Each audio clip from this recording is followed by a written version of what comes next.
Hey, how you doing? Can you hear me good? I can hear you great, yeah. Well, my name is Nelson. I'm from Chile, ADN.cl.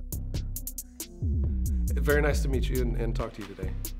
Nice to meet you too. And I want to start asking you, in the first season, Jack had more like a personal journey, like trying to prove that he's innocent and trying to get it out of jail. In this second season, it's more like a collective work effort to try to solve what is happening. How that changed for you as a character construction, and how you face that project, that change in this narrative? Yeah, that's a great question.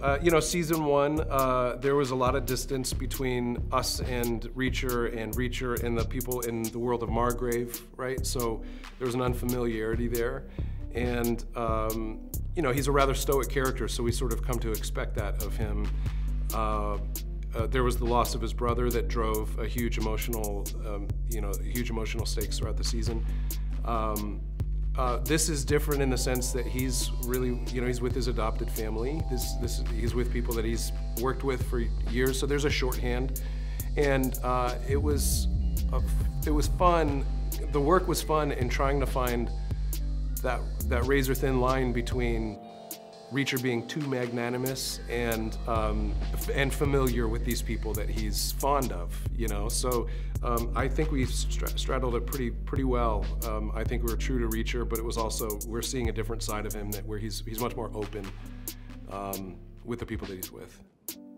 Well, Reacher can be Reacher without action, and I think that's my main character of this series.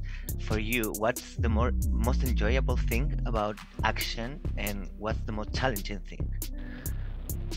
The funnest thing about action is when you accidentally punch somebody, like your stunt guy takes one on the chin, you're like, sorry dude, but that's your job, right?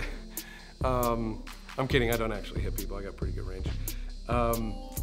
But yeah, just it's challenging. Once you start shooting, there's no time for anything but filming, and so it's like a runaway train. I mean, the second you start filming, I'm in just about every scene. There's no breaks. So the stunt guys are going like, dude, when are we gonna see you to teach you the next fight? And I'm like, you're not. You're just gonna have to show me on the day, So a lot of this stuff, we don't have the time to finesse the way that I wish, I want to get better. I want to get better every year. I want to get tighter in my fighting style to be sharper and more.